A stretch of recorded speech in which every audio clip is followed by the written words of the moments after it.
এটা একটা খুবই গুরুত্বপূর্ণ বিষয়, যে কারণে আমরা যখন এই নগরকে নতুন করে ভাই কথা বলেন একটু শুনেন, এই শহরকে নতুন করে আমরা যখন রিবিল করতে চাই, তখন আমাদের বড় চ্যালেঞ্জটা আসে এই হকারদেরকে আমরা কি করব, কিংবা এই যে এতগুলো যে টেসলা তৈরি হলো হঠাৎ করে বাড়লো, এটা কি এই শহরের প্রবলেম, না এটা হচ্ছে যে পুরো গ্রেটার লেবার মার্কেট ইকোনমির যে ক্রাইসিসটা আছে সেটার একটা রিফ্লেকশন আমরা এই শহরের মধ্যে দেখতে পাচ্ছি।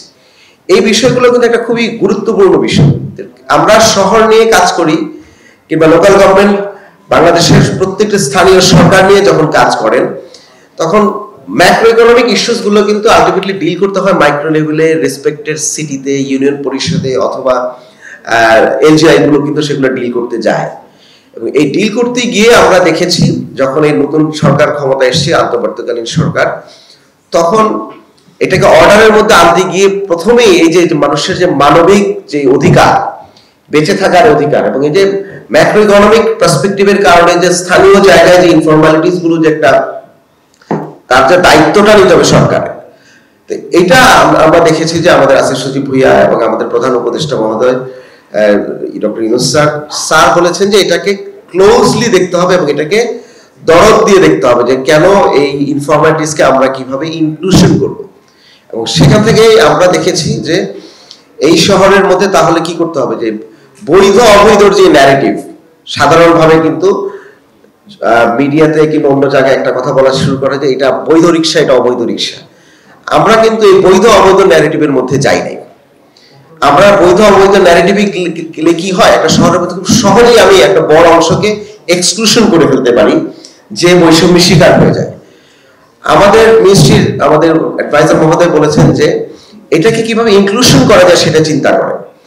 তো সুতরাং বৈধ অবৈধ ন্যারেটিভের বাইরে গিয়ে যখন আমরা দেখলাম যে এটাকে আমরা এক ধরনের ন্যায্যতার ভিত্তি, মানে জাস্ট ট্রানজিশন যেটাকে আমরা বলি গ্লোবালি, যে জাস্ট ট্রানজিশন আমরা করতে গেলে এই যারা এটার সাথে ইনফরমালিটিদের সাথে জড়িত আছেন তাদেরকে কোনো না কোনো ফরম্যাটে আমাকে এই ফর্মাল ইকোনমিতে তাকে লিগালাইজ করতে হবে। এবং এই ফর্মাল ইকোনমিতে তাকে ইনক্লুশন করার ক্ষেত্রে আমরা প্রথমে চিন্তা করেছি, যেহেতু দীর্ঘদিন যাবত কুয়েট এটা নিয়ে গবেষণা করছে, বাংলাদেশে নিরাপদ সড়ক এটা তো মানুষের অধিকার এবং এটার সাথে জীবন জড়িত। সুতরাং যেই বাহনগুলো এখন এই টেসলার নামে প্রতিদিন বাজারে আসছে, মাঠে আসছে, এটা তো মানুষের জনস্বাস্থ্য এবং জীবনের সাথে হুমকির সম্মুখীন। সুতরাং এটাকে আমরা কিভাবে প্র্যাগমেটিক্যালি ফেজ আউট করতে পারি সেই প্রচেষ্টাই কিন্তু দীর্ঘ 8 মাস যাবত বিভিন্ন সময় করা হয়েছে, আপনারা দেখেছেন। এবং একটি টাইপ মানে প্রোটোটাইপ তৈরি করা হয়েছে, স্ট্যান্ডার্ড, যে কিভাবে কোন যানটা জনগণের জন্য সেফ হবে এবং এই রাস্তায় একটা সেফ বাহন আমরা তৈরি করতে পারবো। সেটা যখন সেটা তৈরি করা হলো, তারপর সেই টাইপ অ্যাপ্রুভাল রেডি করা হলো, ম্যানুয়ালটা রেডি করা হলো। আমরা তো 2 সিটি কর্পোরেশন শুধু রিক্সা, প্যাডেল চালিত রিক্সার অনুমতি দিয়েছি।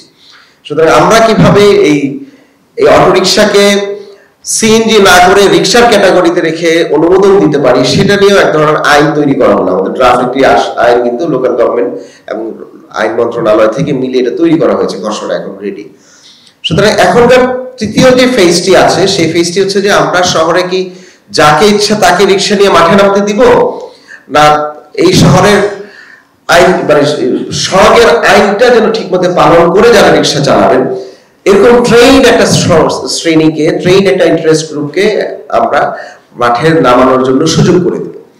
সেটাকে মাথায় রেখেই কিন্তু আজকের যেই অনুষ্ঠান সেটা হচ্ছে যে যারা ঢাকা শহরে রিক্সা চালাবেন, ভবিষ্যতে বাসের ড্রাইভার, ট্রাক ড্রাইভার, তাদেরকেও আরেক ধরনের ট্রেনিং এর ব্যবস্থা আমরা করব। তো সুতরাং যারা রিক্সা নিয়ে নামবেন কাদেরকে লাইসেন্সটা দেওয়া হবে, সেটা প্রথম প্রিরিকুইজিট হচ্ছে যার লাইসেন্স থাকবে তাকে আমরা দিব। লাইসেন্সবিহীন কোনো রিক্সা নামলে তার তো রাস্তাঘাট সম্বন্ধে, ড্রাইভিং সম্বন্ধে কোনো ধরনের আইডিয়া নাই। তো সুতরাং এটাকে মাথায় রেখে আমাদের যে বিশেষ কমিটি হয়েছে, এই কমিটি সিদ্ধান্ত নিয়েছেন যে এটাকে আমরা লাইসেন্সিং এর আগে আমরা ট্রেনার তৈরি করতে হবে। এই ট্রেনাররা প্রায় 1 লক্ষের উপরে লোকজনদেরকে ট্রেনিং এর ব্যবস্থা করবেন এবং ট্রেনিং এ যারা পাস করবেন, লাইসেন্স পাবেন, তারা হচ্ছে তাদের ভোটার আইডি কার্ডের এগেইনস্টে সর্বোচ্চ 3টি, আমাদের উপদেষ্টা মহোদয় বলেছেন সর্বোচ্চ 3টি রিক্সা তারা নিয়ে কিনতে পারবে, তারা যদি কিনতে চান। এবং প্রাইভেট সেক্টরকে আমরা রেডি করেছি, তারা রেডি হচ্ছেন, তারা একটা লার্জ স্কেলে যারা ইনভেস্টমেন্ট করতে পারবেন এবং এটার দাম হবে 2 লাখের নিচে। স্ট্যান্ডার্ড দাম, যদিও আমরা কোনো প্রাইস সেলিং করবো না, কিন্তু এটা অ্যাক্সেসিবল করতে হবে এবং এটা ভবিষ্যতে যদি আমরা পরিবেশ বান্ধব করতে পারি। তো সুতরাং এই মডেলে আমরা আগাচ্ছি এবং এই মডেলে আমরা দুটো কাজ করবো। একটা হচ্ছে পৃথিবীবাসীকেও, অন্য শহরগুলোকে আমরা এই বার্তাটা দিতে চাই যে আমাদের এই শহরের মধ্যে যে লেবার মার্কেটের যেই এবং ট্রান্সপোর্ট সেক্টরে আমরা যে ট্রানজিশনটা করছি, সেই ট্রানজিশনটা এক ধরনের জাস্ট ট্রানজিশন মডেলে হবে। দ্যাট মিনস কর্মসংস্থানটাও হবে, এর সাথে পরিবেশটাও ঠিক থাকবে এবং ফেজ আউট এক ধরনের সায়েন্টিফিক প্র্যাগমেটিক ওয়েতে আমরা এই সমাজের, এই রাষ্ট্রের মধ্যে, এই শহরগুলোর মধ্যে আমরা এটা করব।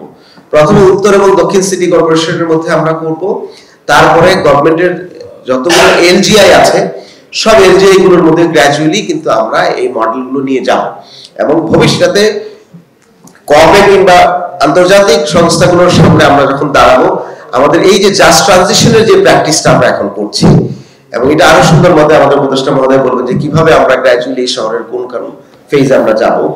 সুতরাং এটা একটা শুধুমাত্র যে জুলাই পরবর্তী সময়ের আমরা শুধুমাত্র যে ইনফরমালিটিসকে ইনক্লুশন করছি তা না, গ্লোবালিও আমরা দেখিয়ে দিতে চাই বাংলাদেশে কিভাবে আমরা এই বৈষম্যহীন সমাজ প্রতিষ্ঠার যেই ধাপগুলো, এটা আমরা প্র্যাকটিক্যালি একটির পর একটি করে এটা আমরা অন্যদেরকেও যেন আমাদের কাছ থেকে তারা লার্নিং করতে পারে, সেই মডেল আমরা তৈরি করছি।